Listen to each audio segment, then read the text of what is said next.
e-waste na nagtataglay ng mga delikadong laman tulad ng lead, cadmium, mercury, hexavalent chromium, polybrominated biphenyls o PBB at polybrominated diphenyl ether o PBDE. Kung di maayos ang pagtatapon, tulad ng pagbabaklas o pagsunog, ay maaaring magresulta sa pagkalat ng mga delikadong kemikal sa kapaligiran tulad ng polybrominated diphenyl ether o PBDE. Kapag nasa kapaligiran, ang PBDE ay maaaring pumasok sa katawan ng mga buhay na bagay sa pamamagitan ng paglanghap ng kontaminadong hangin. Kakanin! Kakanin! O kaya'y pagkain ng kontaminadong pagkain. Ayon sa pag-aaral, ang PBDE ay matatagpuan din sa gatas ng ina kung siya ay nalantad sa kemikal. Bioaccumulative. Ang PBDE ay naiipon sa loob ng katawan na sanhi ng iba't ibang pagkakasakit. Ayon sa mga siyentipikong pag-aaral, ang mga epekto ng PBDE sa kalusugan ay tulad ng epekto sa thyroid at atay, bato, sa endocrine, reproductive at immune systems na maaaring magdulot ng kanser. Naobserbahan din ang pagbabago sa ugali, pagbaba ng timbang at sakit sa balat. Maaaring maapektuhan din ng PBDE ang ipinagbubuntis ng ina. Pinakamainam na ang e-waste ay maisoli sa gumawa nito para sa wastong pangangasiwa o kaya'y dalhin sa mga itinalagang bagsakan o lugar ng koleksyon. Ang mga ito naman ay kukunin upang dalhin sa mga duly accredited na treatment, storage at disposal facility. Salamat. Manong Boy masipag, sir. Walang anuman, sir. Manong Boy masipag, malaking serbisyo ang nagawa po ninyo para sa ating komunidad. Pero bakit kayo malungkot? Kasi po, palagay ko, liliit na ang kita ko. Ganun po ba? Ano kaya kung magtrabaho po kayo sa kumpanya namin?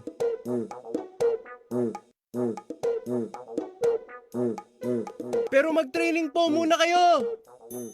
Ang persistent organic pollutant na PBDE ay isa sa mga bagong napasama sa listahan ng POPs na dapat sugpuin sa mundo bilang pagtupad sa kasunduan sa Stockholm Convention on POPs.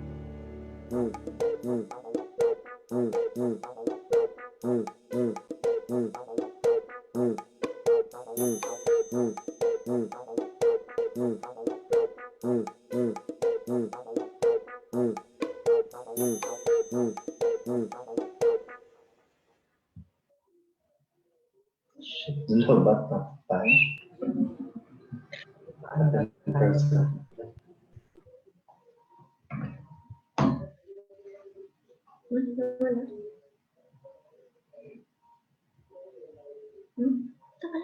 Micah, you are muted. Muted. Pa-surprise yan. Anyways, we're all here. We're all complete na, so we can start. Once again, a very pleasant afternoon to everyone, and welcome to the virtual awarding of the essay writing contest. Hashtag e-waste to e-learning outreach from schools to community in time of COVID, which is under the UNIDO DNR project entitled Implementation of PCB Management for Electric Cooperatives and Safe E-Waste Management, or for short, PCBWE project. I am Micah Trinidad from UNIDO. And I'm Beth Carino from EMB. And we are we are your host for today's activity. Good afternoon, Tita Beth. Good afternoon, Mike. Good afternoon, everyone. Good afternoon to all. Again, to Dr. Centeno from the UNIDO. To our EMB Assistant Director, Director Bisminda Osorio.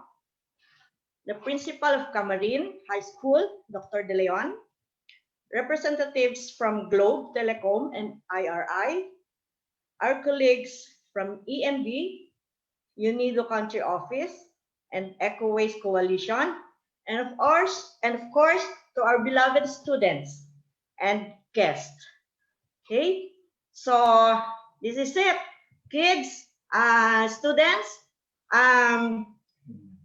I will mag-roll call na ako. Okay? So from Bagong Silang, are you there? High school? Bagong Silang High School? I think they're here. Bagong Silang High School. Okay. Then we have from Benigno Aquino High School.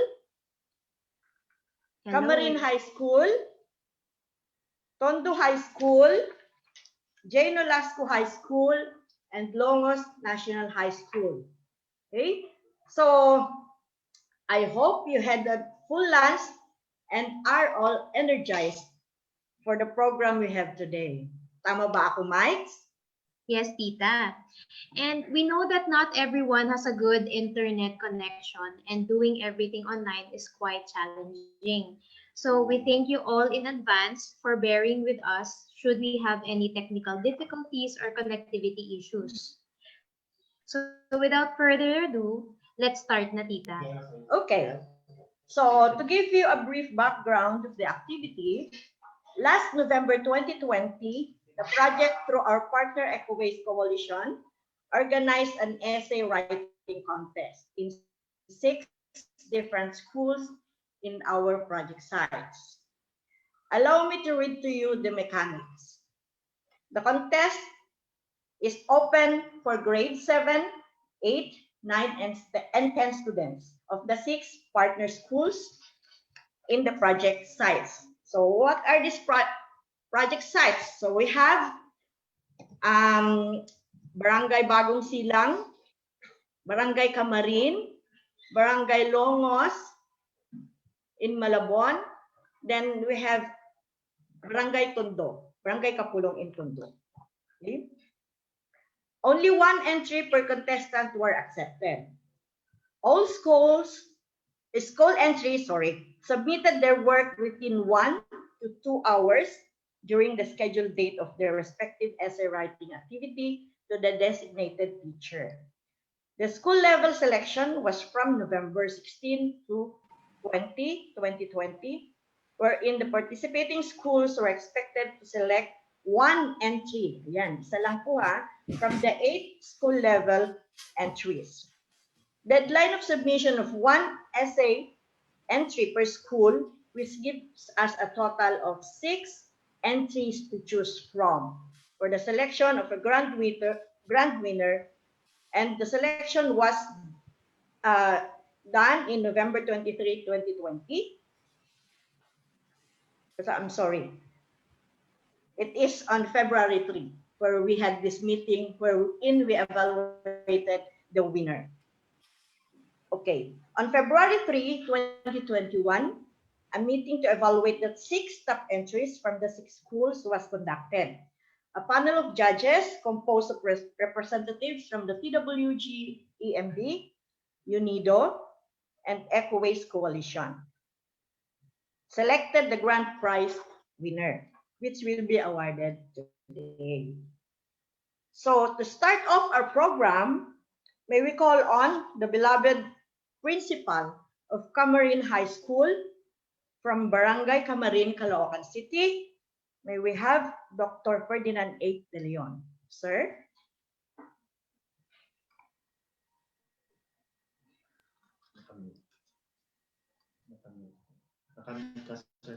Sir, nakamute po kayo, sir.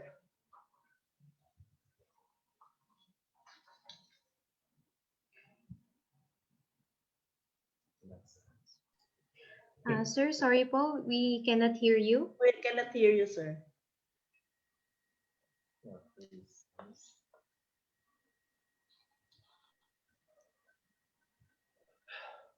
May glitch.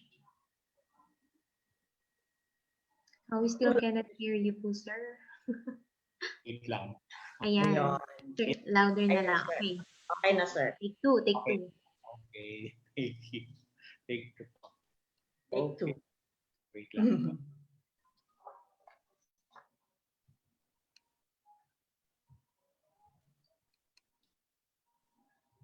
Pleasant afternoon to everyone. Let me start by asking this question. Could one stone hit more than one target in a single shot? Let me translate this to Filipino. Kaya ba ng isang bato ng ginagamit sa tirador na makatama siya ng maraming target sa isang pagtira? Could one stone hit more than one target in a single shot? Literally, the possibility is very slim. Figuratively, I believe it is highly possible. One proof to this possibility is The project whose virtual awarding ceremony is taking place at this very moment, which coincides with the International Waste Pickers Day celebration in memory of the massacre in Colombia in which 11 workers were brutally killed at the University of Barranquilla. Now let me continue by asking a follow-up question. Who could ever think that this contest anchored on the project dubbed as hashtag e-waste to hashtag e-learning outreach from schools to community in time of COVID could serve as a stone that would hit not only one but three targets.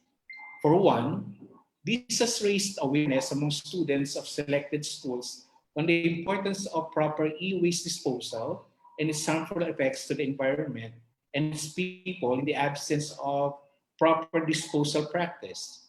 Second, this has served as an opportunity for students to sharpen their skills in writing, which is one of the targeted by the Department of Education.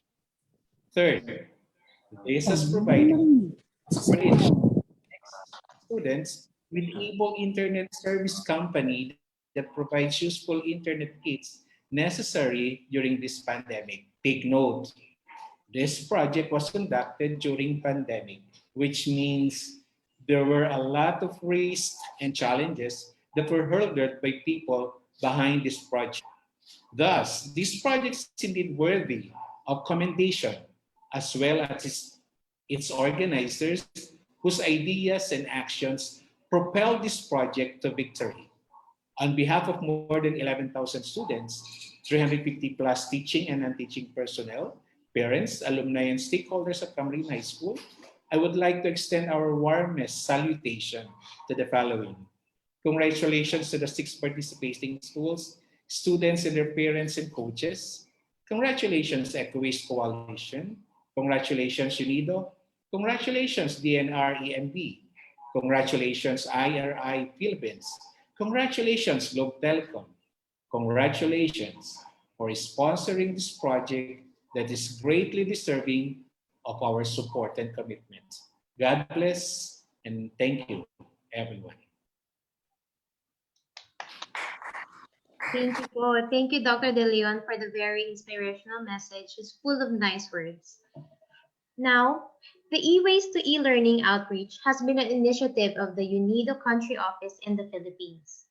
It is timely as well as the international organization called GSMA Clean Tech, which is a mobile industry representing mobile operators worldwide, had initial discussions with UNIDO headquarters in Vienna, expressing their interest on the e-waste management in the country, and to have a collaboration with UNIDO and the local telecom company, which is Globe Telecom Inc. Now, to give us more detailed overview of the e-waste to e-learning outreach of the project, allow us to call EcoWaste Coalition, the project's partner in its information, education, and communication component, the one and only Miss Ai Lucero. Good morning, Miss Ai. Good morning, everyone. Good afternoon. Yeah, magandang hapon po sa lahat ng naririto sa Zoom and to all who are with us via Facebook. Salamat po sa inyong oras at sa pakikinig at pag-witness ng awarding na ito.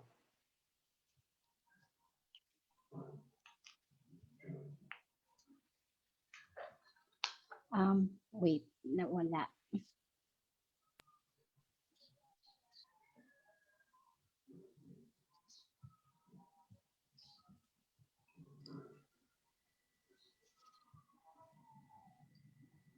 So, this year, 2020, has been a very challenging year for all of us. It is full of challenges and struggles, especially for our students and community members. With the COVID-19 pandemic, the Department of Education instructed all classes be done through blended learning, through modules and online classes. This is not simple and can be done in just a snap of our finger because not all students have the access to gadgets and connectivity. Other students are either using their parents' mobile phones or sharing gadgets with other siblings. Yung iba nga, nanghihiram pa sa kapitbahay just to be able to attend to their online classes. May iba naman na pumupunta sa mga PisoNet shop para lang maka-access sa kanilang mga lessons and assignments. Aside from the availability and accessibility of mobile phones and computers for online learnings, there is also problem on connectivity. These issues adds mental and emotional pressure and burden not only to the parents, pero maging sa mga estudyante. And given this realization of the issues and challenges that no one should be left behind, UNIDO Philippines conceptualized the idea of hashtag e-waste to hashtag e-learning concept. Said activity aims to provide students an opportunity to have the necessary tools to attend online classes through the refurbished desktop computers collected during the e-waste collection drives and by partnering with an internet service company, which can provide starter internet kits to the students.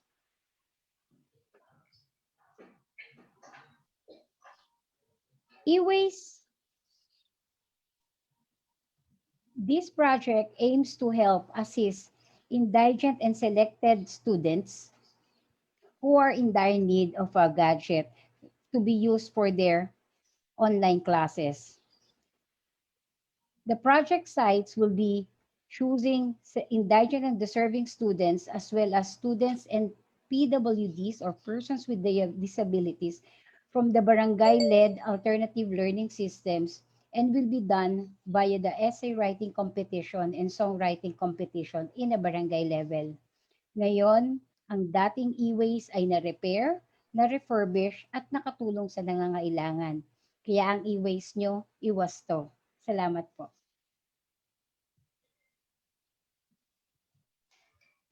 Okay, thank you po, Miss Ai. Yes. Thank you, Miss Ai. That was a very insightful. Napaka-catchy pa.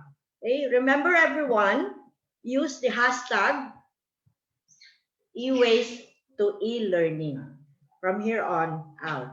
As we will still have a lot of activities. Marami pa ho. Nag-uumpisa pa lang po tayo. Okay, marami pa ho tayong activities lined up for this year. Okay, from nung una, nagkaroon ho tayo ng poster making contest. So, lahat din po ng mga participating, project sites po natin, may mga schools din po na na-participate doon sa poster making contest natin. And then, sumunod po, itong ating essay writing contest. Then, may susunod pa ho tayo niyan. Okay? Susunod ho ito, dito, yung songwriting contest natin. And many, many more. Okay? So, please check this out. For the next part of the program, to give a message on UNIDO's commitment to the community and the importance of celebrating March 1 as International Waste Speakers Day, please give a warm welcome to the project manager based in UNIDO headquarters in Vienna, Austria, and our kababayan, Dr. Carmela R. Centeno. Maraming salamat, Ate Beth. I hope you can hear me okay. Yes, Miss Melay, we do. Yes, ma'am. Okay. Loud and clear, So, ma'am. magandang umaga po sa inyong lahat. It's actually 7:30 or 7:45 here in Vienna. But I'm always inspired to be part of such kind of celebration, no? So, I was tasked actually this morning to give an inspirational message. Pero seeing everybody present here today, I am the one actually already inspired, you know, on the commitment that you have to see the project through. So, magandang umaga po ulit, no? Firstly, I would like to congratulate the winners of the essay writing contest. Siyempre, lahat ng nag-participate, ang kanilang mga guro, ang kanilang mga paaralan. It's really something to accomplish this kind of a contest with this kind of environment that we have today. But nonetheless, we were able to see it through of course, through the efforts of our NGO partner, EcoWaste Coalition. Today also, I am one with you in celebrating March 1 as the International Waste Speakers Day. Sabi nga ni Principal De Leon kanina, this is to give recognition to the contribution of this sector. UNIDO is highly committed in recognizing the contribution of our waste speakers because we ensure that they are contributing to the livelihood of the society in general. And to that effect, UNIDO is committed in ensuring that they are highly protected in this work that they are doing. So sabi ko nga po, ako yung na-inspire kasi in this project, we were able to really knit together the different stakeholders, which are, I think, a very important player and very important facet of the success of any project. So nandyan po ang ating NGO, EcoWaste Coalition, who are working really directly with the communities, and we are really truly thankful for that. We have, of course, our private sector partners, IRI, and Globe Telecom now, who are coming into play and ensuring that we are one in formalizing this informal sector. We have our government partners, syempre ang DNR, and through its Environmental Management Bureau. Maraming salamat po for your high commitment in delivering the project outputs. And syempre, we would like to recognize our local government units kasi without them, hindi po magiging successful ang ating project. But more than all of these players, I think we would like to give thanks and recognition to our mangbabaklas, the waste speakers themselves, who are highly committed in ensuring that the work that they are doing is also safe for the environment and the community. So, as an international organization, UNIDO has a long story of driving very high in its agenda the involvement of communities. So we truly recognize this, not only in this Philippine PCBWE project, but we have other projects in the region who are also looking at waste speakers. We have a regional project in Laos, Cambodia, Mongolia, Philippines, and Vietnam, which also looks at the welfare of waste speakers. So marami pong proyekto ang UNIDO that looks at this particular sector. And to end, again, my congratulations to everybody, not only to the winners, but to all who are involved in this activity today. And thanking also my project team, our project team on the ground, who ensure, Maika and Leia specifically, and of course our sabihin na nating mga kaibigan sa EMB who are also working with us in ensuring that we are in the same path in delivering the project objective. Maraming salamat po at magandang hapon sa inyong lahat. Thank you so much, Dr. Centeno.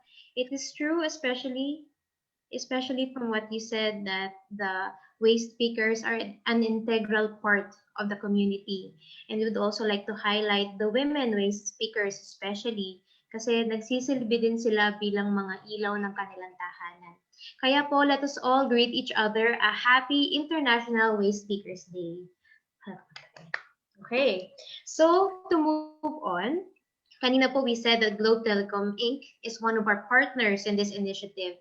That is why please help me in welcoming Mr. Rofil Magto from Globe Telecom to give us a message on the importance of reaching out to schools and to the community on properly disposing of e-waste. Good afternoon, sir. Hello everyone, good afternoon, magandang hapon. Dr. Centeno, magandang umaga to you. I'm Rofil. I am currently the Sustainability and Social Responsibility Manager of Globe.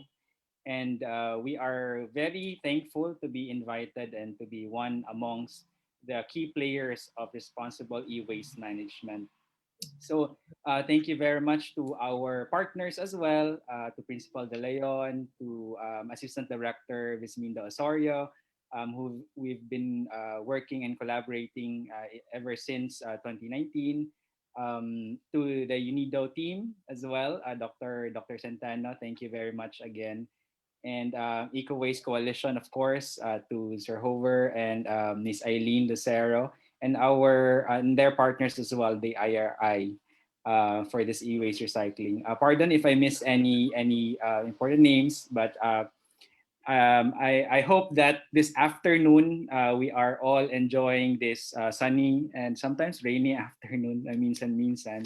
And actually, I'll keep this short, and I'm very excited to meet as well the winners of this competition. And alam naman natin from various reports, the importance of e-waste recycling is very much needed in our current scenario right now. This is because globally, coming from the United Nations report, previous reports, more than 50 million tons of e-waste is being produced globally, right? And roughly 80% goes to the landfill. So this actually more than the environmental damage that it inflicts, maaari din itong maging sanhi ng health issues or problems in the future, and also maapektahan din yung community natin, the informal waste sector. Which is why kailangan nating alagaan and make sure that yung proseso ng pag-recycle ng e-waste is aligned with the global and national standard. So that's why as a representative of a private corporation, Globe Telecom, we are really helping lahat ng pwede naming gawin. We are really helping on how to not just reduce, but to really influence positively the behavior of our fellow Filipinos. When I say influence behavior, hindi lang dapat tayo nangongolekta ng e-waste dun sa dulo, but actually to help them understand that if you have the option not to buy new gadgets at pwede pang gamitin yung current cell phones yan, there is no need to buy for a new one. So we just have to really help in the promotion of that kind of advocacy. Sabi nga nila, refuse first, reduce, reuse, and then kung ano na talaga sa dulo is recycle na. So that's why we are working with several partners for that one. And we are happy that we have a program that we can partner together. Ito yung tinatawag naming e-waste zero po na campaign since 2014. And at sa amin lang, hindi namin kayang gawin to on our own. That's why we need help from the government sector, from the other private sector, even schools and communities. So very important po yung participation. And I'm very happy ngayon po that the young generation, as young as high school students, are really active in this kind of advocacy po. So I hope that the prizes that we committed, that we shared, hopefully makatulong ito sa inyong pag-aaral, at sana po ay gamitin ito sa responsableng paraan, not just to browse the internet but to really learn and absorb new information using technology po. Marami pong salamat at sana tuloy-tuloy yung pagsuporta natin sa isa't isa for responsible e-waste recycling. Thank you po. Okay, so thank you, Mr. Phil. Kaya naman po, we are very happy to be working with you in this project and hopefully in our future projects too as well. So children, more cell phones and laptops will be awarded in our future activities, right, sir? Hopefully. Thank you, sir. Hanggat kaya, yes. Okay. Okay, Mike? Yes, thank you po ng marami, sir. Now let us move on to the main event, which is the awarding. So let me tell you first the criteria of judging, which are as follows. As you can see on your screen, the content and relevance to the theme is 40%. The organization of thoughts and flow of discussion is another 20%. The style, which includes originality, creativity, and sentence structure, is another 20%. Gender responsiveness is 10%. And the technical aspects, which is in grammar, spelling, and punctuation, is 10%, which gives us a total of 100%. Di ba, tita? Yes, correct, Mike.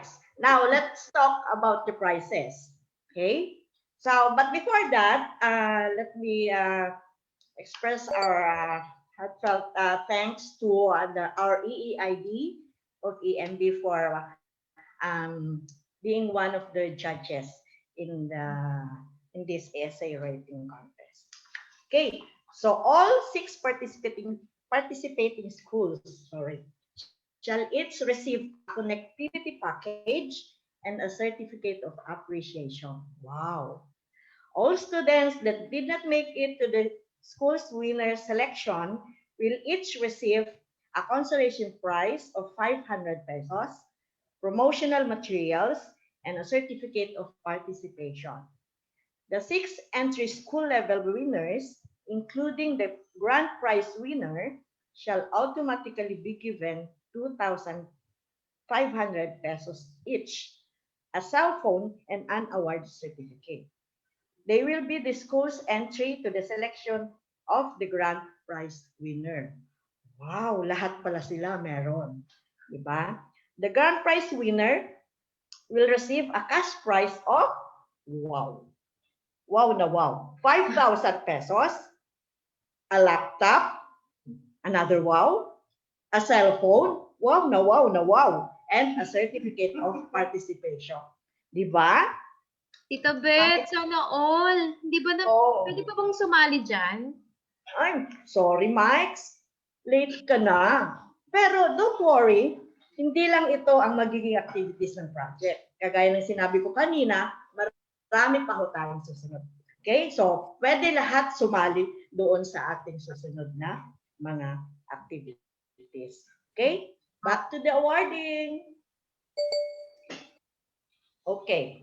Awarding of Certificate of Appreciation.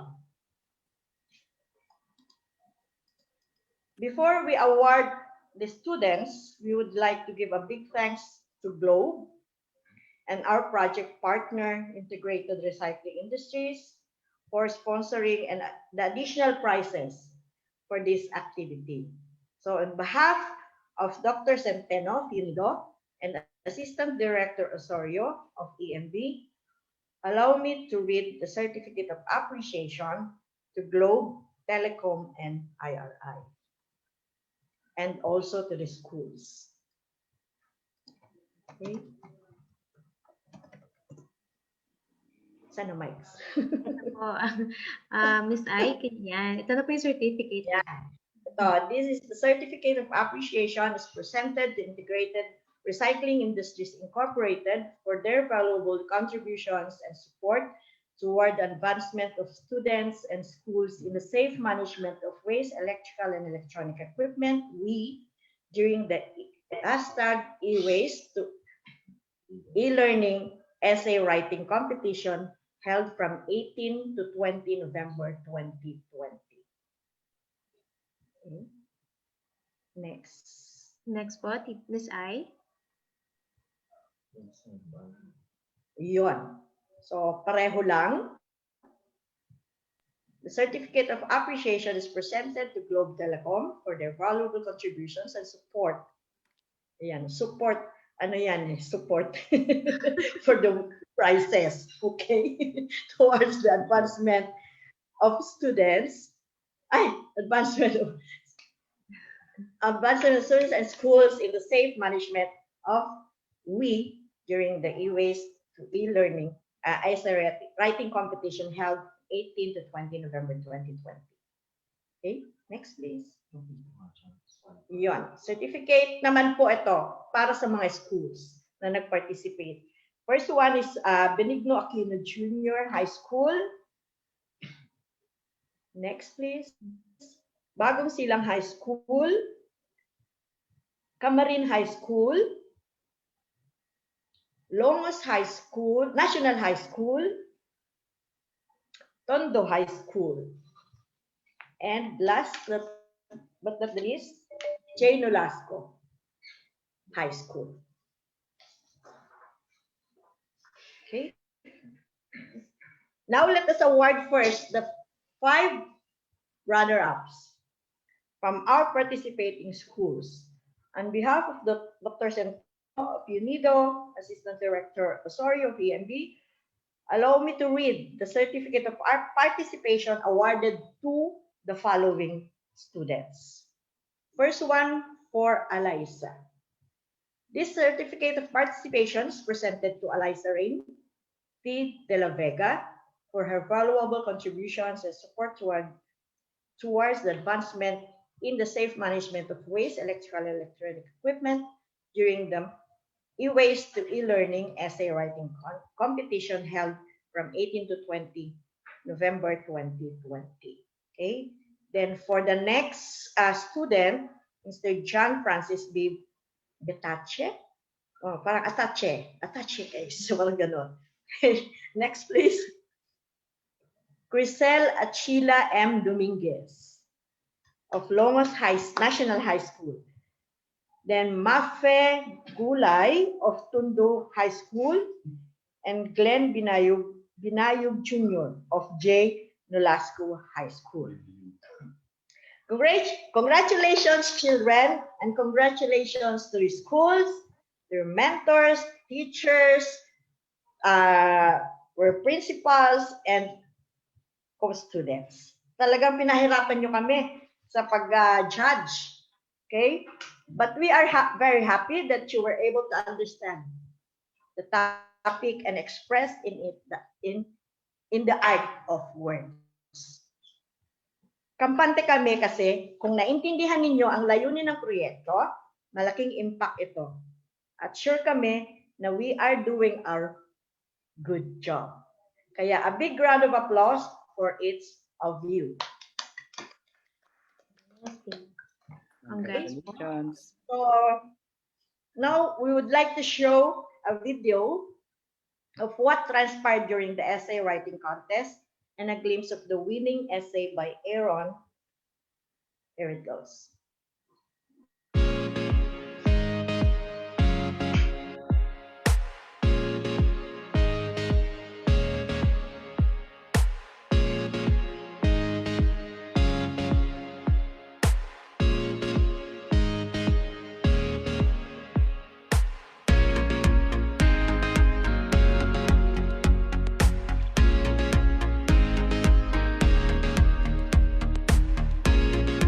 It is our responsibility of enhancing and sharing our knowledge, especially now we have the tools and technology at our fingertips.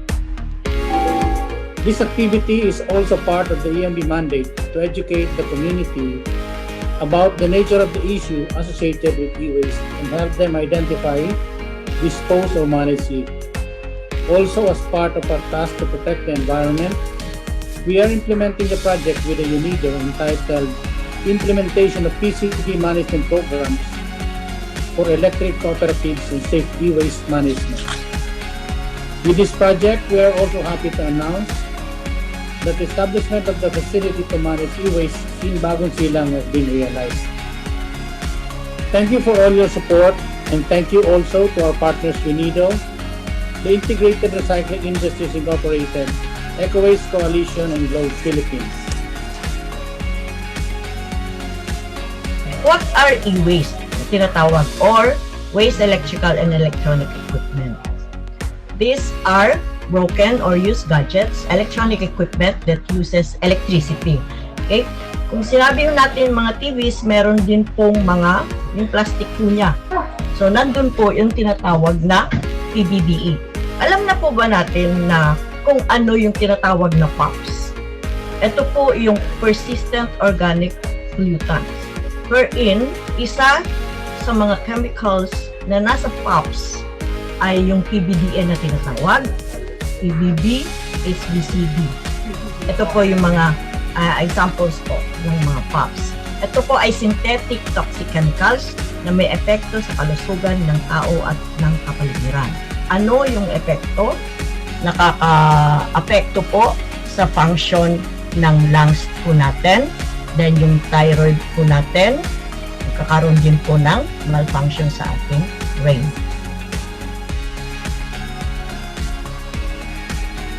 My name is Aaron Daniel Isarmiento, Grade 7 Excellence, from Camarin High School. I am honored to present to you my essay entitled Our Power and Responsibility over E-Products. With great power comes with great responsibilities. It is a notable quotation from Benjamin Parker, a character most of us know as Uncle Ben in the movie Spider-Man. This quotation has a great impact because it does not only pertain to superheroes with superpowers, but also to normal people living in the real world. Power can also mean position or authority a particular person has in the society. Politicians, policemen, businessmen, and many government authorities may have great positions with great responsibilities. Nevertheless, it does not only stop with them. Undoubtedly, even normal people without government or managerial positions also possesses great powers in different ways. These powers are the things that an individual are capable to do. The responsibilities pertains to the different ways on how we handle the consequences of our actions. With this extent of power, human intelligence is able to give birth to electronic and technological modernization. Notably, people are using electricity, machineries, and different devices nowadays in order to make our lives easier. In fact, we are now living in an era whereas having a smartphone is now considered a necessity for studying and working.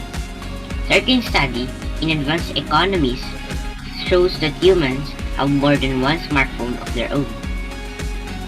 Smartphone and other electrical devices can help us to communicate and perform tasks even away from the typical workplace. Thus, the aforementioned power also brings more responsibilities for the user, from its proper usage up to the proper disposal when it is no longer serving its purpose. Even so, this likely led us to a problem that has been existing since the immemorial: improper waste management. This time, it becomes worse because the electrical devices which provide more comfort and convenience, it also provide more toxins, harmful not only to humans but also to other living creatures and the environment. If it is not properly disposed, our devices will likely produce persistent organic pollutants or POPs, polybrominated diphenyl and ethers or PBDS. These electronic waste, also known as e-waste, are a known source of toxins that further cause the treatment to society.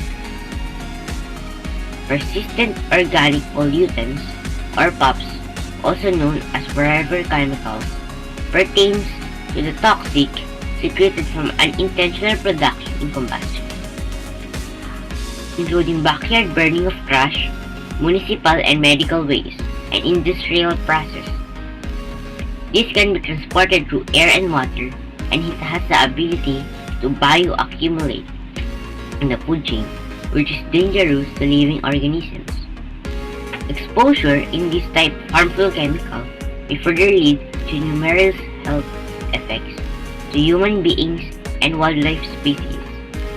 It can cause reproductive disorders, alteration of the immune system, neurobehavioral impairment, genotoxicity, and increased cancer risk and birth defects, to name a few.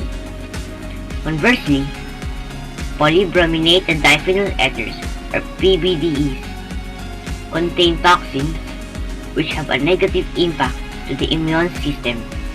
According to EPA, like POPs, certain PBDE congeners are persistent, bioaccumulative, and toxic to both humans and the environment. Furniture foam padding, draperies, upholstery, wire insulations, and plastic manufacturer products containing PBDEs. This chemical is added to manufactured products in order for it to be fire resistant or reduce its chance of catching fire.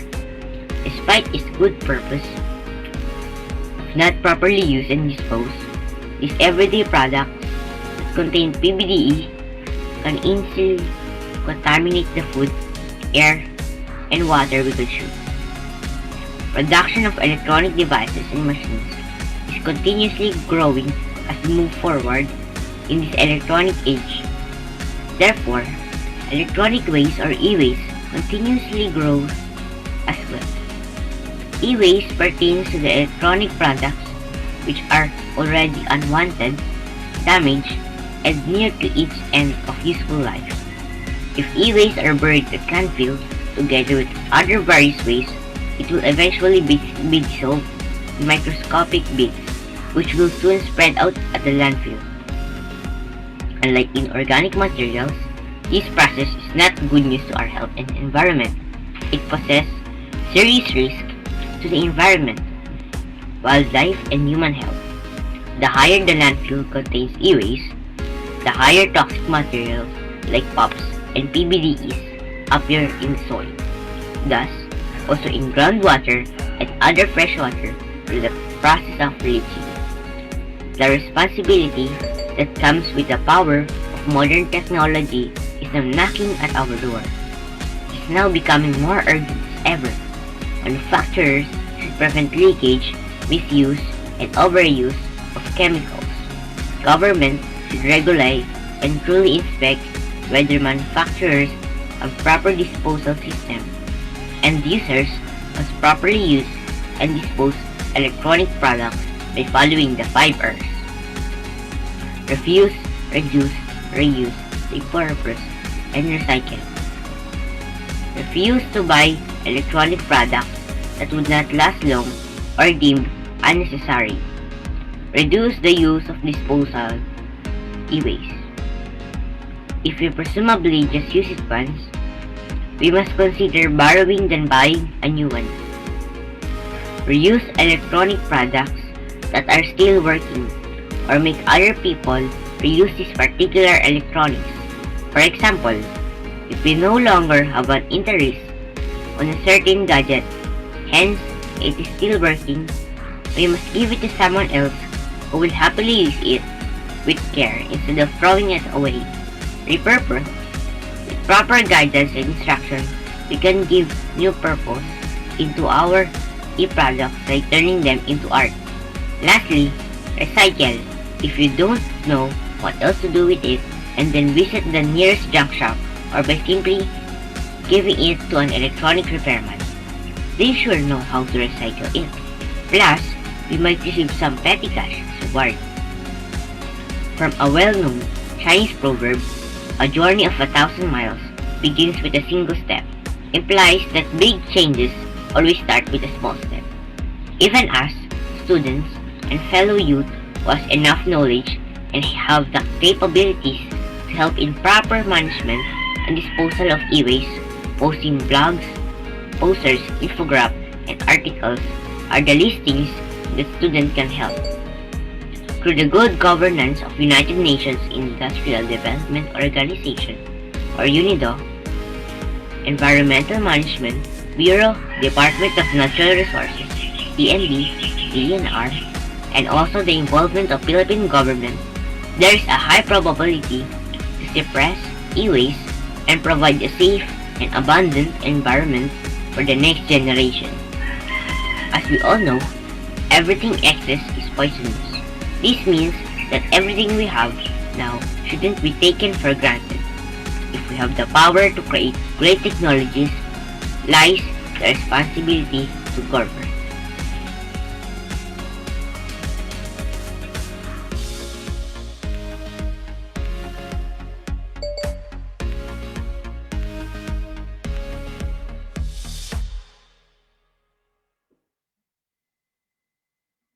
Okay, thank you po. That was a good video.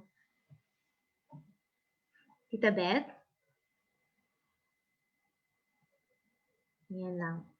Before we award the grand prize winner, we would like to thank our dashing and very supportive Division Chief, Engineer Marcelino and Rivera, for the short message that he gave us. Okay, so, okay, this is the moment, Aaron. Now we will be awarding the grand prize winner to Aaron. Yan. Nasaan ka na ba? I-turn on mo na yung iyong camera. Okay? Ayan, si Aaron. Hi, Aaron. Hi, Aaron. Galing mo. Yay! Oh, Okay. On behalf of Dr. Centeno of UNIDO and Assistant Director Osorio of EMB, allow me to read the Certificate of Participation awarded to Aaron Daniel E. Sarmiento, Grade 7 student from Camarin National High School.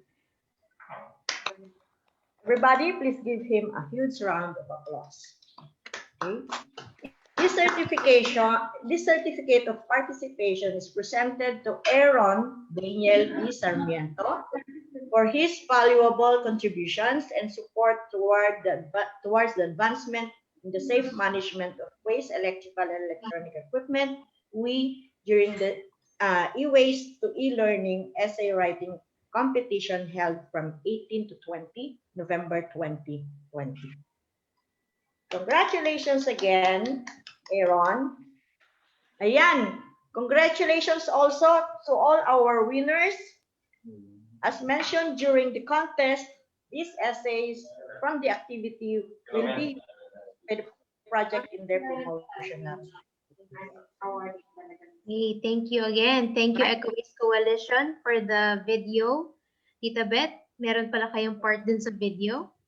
And Aaron, congratulations. Very well deserved yung panalo. Now, let us move on to the next part of the program, which is where we will let you know the upcoming events of the project and the formal launching of the e-waste to e-learning in the community. Now, please stay tuned for the following events of the project in the next few months. On March 8, 2021, which is next Monday, the project will host a gender awareness webinar in celebration of International Women's Month this coming March, or this March na pala. In March as well, there will be a series of training for the informal waste sector in the TSD facility for e-waste in Barangay Bagong Silang, Caloocan City, and this is in partnership with IRI, our partner TSD facility. In April this year, there will be the songwriting contest that will be further explained by EcoWaste Coalition in a few minutes, but the outcome of this activity will be used in the e-waste concert of the project that will happen in June this year. So we urge everyone to stay tuned, and we invite you all, you, your family, and your friends for our upcoming activities. Now, to officially launch the e-waste to e-learning in the community, please welcome our colleague from EcoWaste Coalition, Mr. Jover Larion. Kuya? Nakamute ka? Ay, magandang araw po. Ano po ba yan? Tapos na po yung ating poster making. Matagumpay po natin na ilunsad yan. Siyempre, yung matatapos na awarding na ating essay writing.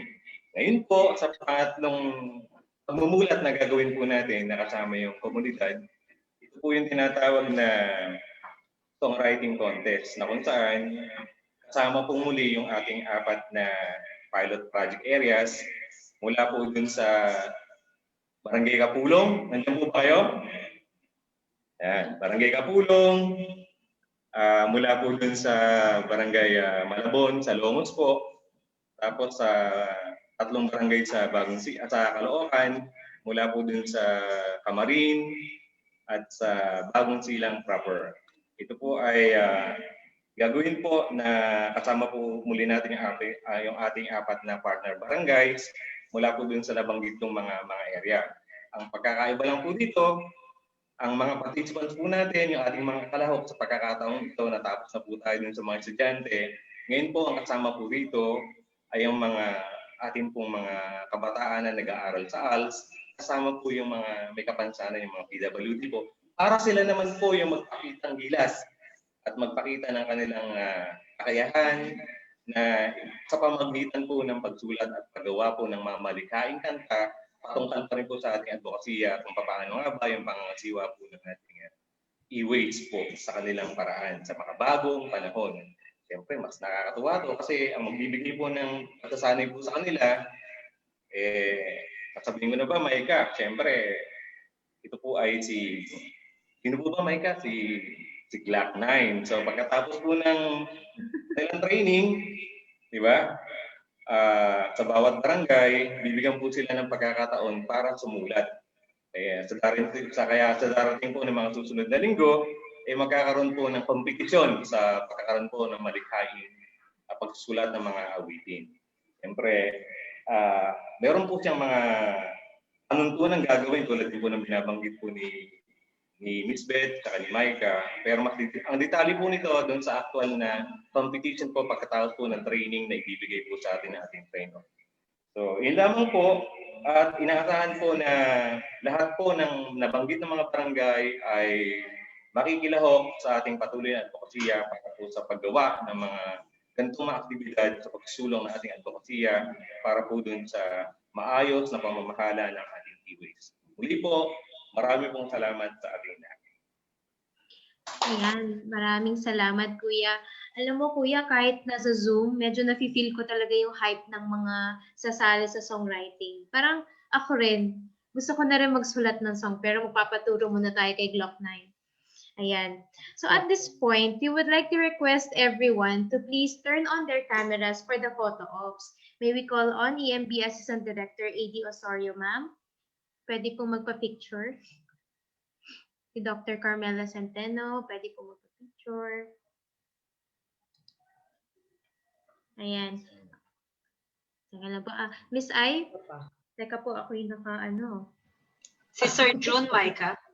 Yes po, Sir June. Teka po. Wala, si Leonie. Nakita ko kanina. Ako nandito. Teka po, we'll check.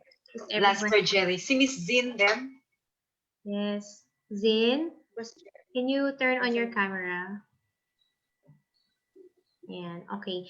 Miss Ai, will you be taking the picture as well? Sige. Actually, hindi ko sige, teka, i-view ko. Ikaw na lang. Ayan, gallery view. Okay. Ayan, so I'll count now. 1, 2, 3, smile. Okay. Next. Okay. Let's go. Madami tayo eh. Marami po natin eh. Baka mahina ang kalaban. So, 1, 2, 3, smile. Isa pa. Okay. Ayan. May isa pa Ayan. daw na batch. Sige. 1. Okay na po, Miss Ai, no? Okay. Thank you, everyone. Thank you po. Thank you, Tita Beth. Thank you, everyone. Ang gaganda nating lahat at gwapo yung mga lalaki. Syempre. Now, as we conclude our webinar, I would like to call our beloved Assistant Director, Engineer Bisminda Osorio, to give us the closing message and the importance of launching these kinds of activities during these challenging times. Ma'am? Thank you, Beth and Maika. So, magandang buhay sa ating lahat at muli isang maganda at makakalikasang hapon po sa inyong lahat. So, of course, in behalf of the Environmental Management Bureau, I would like to thank all of you for joining in this very important awarding ceremony of the essay writing contest. Of course, ito din ang isa sa mga sinusuportahan ng EMB regarding the importance of how to handle our e-waste. So, as I think we saw from this award awarding ceremony, talagang nag-effort ang lahat ng mga active nating partners. And of course, in behalf of the EMB, I would like to extend all of you congratulations to all the winners of this contest. And sana magpapatuloy ito, masustain natin itong ating programa na ito. So, of course, salamat from the Dr. Melay Centeno, who is from the start ay very active sa ating mga project sa DNR, particularly sa EMB. Thank you very much sa UNIDO. We love you. Thank you. Nandyan si Jillian, nandyan si Leia. Sana all. Lahat na, oo. And of course, to our active NGO, ang Eco Waste Coalition, si Miss Eileen. Thank you, Miss Ai. Salamat, salamat. And to our partner, si even Jihan sa e-waste project kasi in-extend din niya yung help sa barangay namin na hindi pa kasama sa Thank you, Lee. Thank you very much. And of course, sa ating mga samahan ng mga magbabaklas, yung ating mga junk shop operators, yung mga kasama natin sa mga barangay, particularly Barangay Bagong Silang, and Camarines, sa Caloocan, Barangay Longos, Malabon at Kapolong at saka sa Tondo. Thank you very much. And of course sa atin pong mga estudyante at teachers at sa ating principal, sa ating guest of honor na yan, si Dr. Ferdinand De Leon. Salamat, sir. Maraming salamat. And of course, sa aking mga kasama sa Environmental Management Bureau, thank you very much for organizing and assisting sa award ceremony.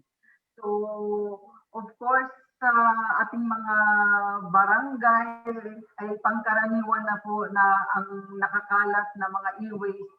Pero ito ay challenge sa bawat isa sa atin kung paano natin ito maisaayos na hindi magiging dagdag sa problema na nagdudulot sa pollution sa ating kapaligiran. And this is a start-up for all of us na salamat that merong mga barangay na are willing to share and assist us to start with the project. Kaya kami po sa EMB natutuwa na tayo muli ay magkakasama at ngayong araw na ito ay ating pong pinagdiwang at sineselebrate po yung mga ating mga ginagawa, mga milestone natin and accomplishments through the essay contest kasi this is part also of relaying to the public na meron ang bawat isa sa atin na responsibility and accountability pagdating po sa pag-protect ng ating environment. So kinikilala natin, of course, ang ating mga kasama from the waste speakers and ating mga magbabaklas sa proyektong ito ng UNIDO DNR. At salamat talaga. And with that part of our assistance ay through UNIDO ay nag-turn over tayo ng XRF analyzer sa Bagong Silang CSD facility. So, sa mga susunod na araw, may ilang mga training activities ulit tayo na i-schedule for the magbabaklas. So, despite of our situation na naka-pandemic tayo, tuloy-tuloy pa rin ang ating mga activities. And sana din ay ang participation po at of course ang support ng bawat isa sa atin ay in-expect po namin yan as we are all belong to one environment. Nandito pa din tayo sa Metro Manila at lahat ng ginagawa natin nakatayo sa lupa. So of course sa lahat po ng ating mga winners, sa mga mag-aaral, sa mga magbabaklas, sa junk shop operators, madami pa tayong at dami pa tayong gagawin at magkikita pa tayo muli sa mga susunod na mga activities that will be naka-line up ng PMB. With that, sana po ay patuloy po na you actively participate in all our activities. At i-take advantage ko na din itong opportunity na kanina inano ni Micah about the Women's Month celebration. So every March ay the whole nation or global community ay nag-celebrate po ng Women's Month and the International Women's Day. So part of that ay talagang kami sa DNR ay we actively observe this celebration, and we would like to of course give a proud salute to all the Juanas, o hindi man sa lahat ng mga kababaihan of all who are participating in this forum, na talagang thank you for your contribution to the Philippines Sustainable Development, and through this proper disposal of our e-waste, and then in fact ito nirelate na natin through e-waste to e-learning. So very critical din ang role ng isang babae, especially dahil ang mga babae kasi very detalye yan pagdating sa activities or role nila sa tahanan.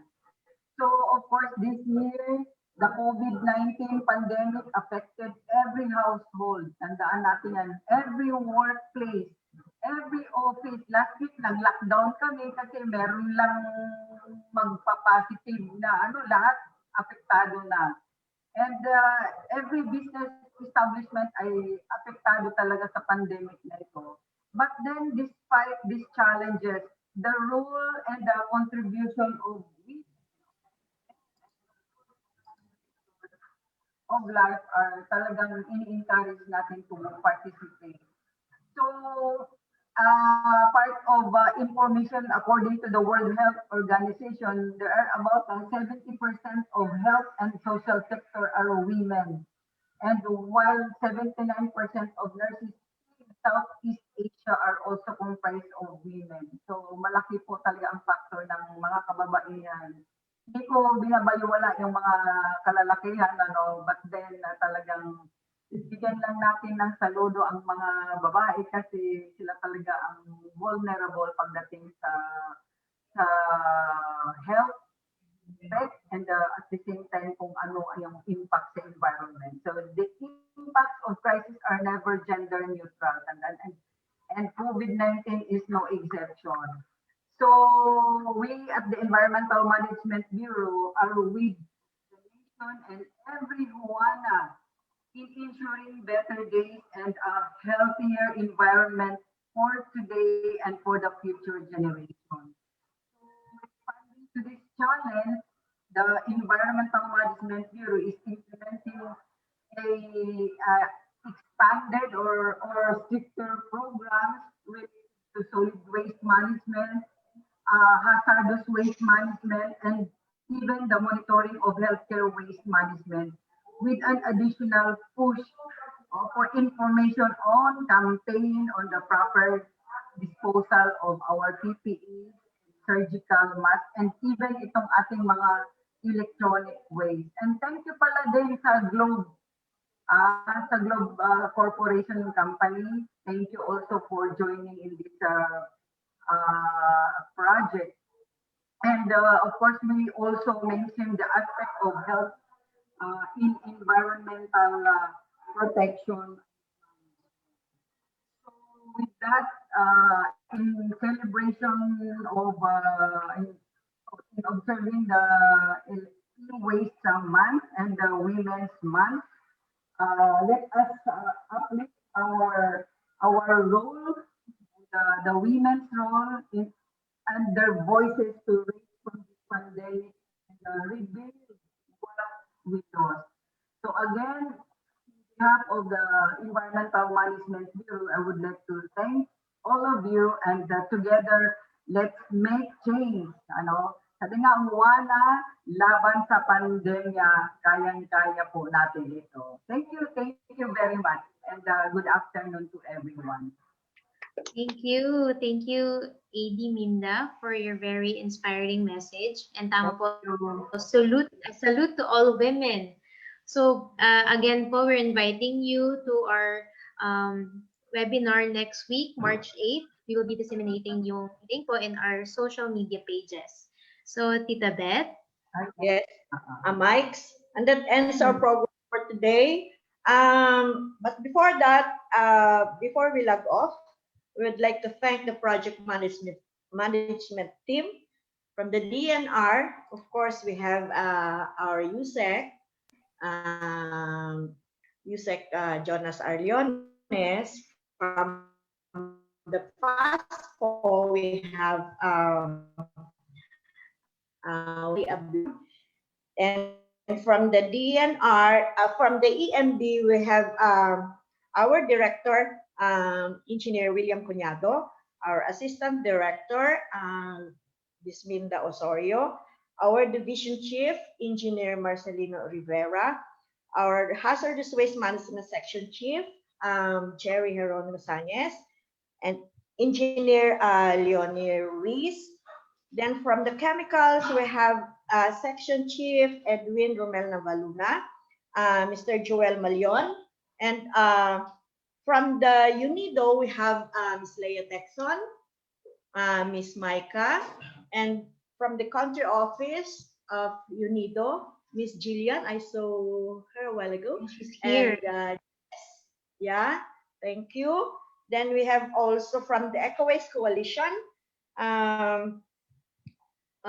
Miss Eileen and Jover and Dennis.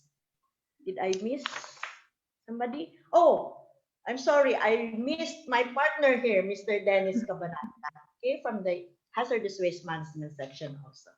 Okay, so thank you everyone for, I forgot again. Sorry, Miss Sin from EEID of EMB and Miss Merva for helping us out in our activities in this project. So to all of you, thank you very much for participating in this awarding ceremonies. Keep safe and please follow the Facebook groups of our partners shown on the screen. Okay? Thank you. Thank you po. Thank you, everyone. We'll see you again soon. Thank you. Salamat. Thank you, everyone. Bye. Belated happy birthday, Ma'am Melay. Belated happy birthday, Ma'am Melay. Belated happy birthday po. Yata si Melay. Thank you. Thank you, sir. Sir Ferdinand, thank you po. Bye. Thank you, everyone. Sir Rofil, thank you. Bye. For cell phones po and laptops. Thank you.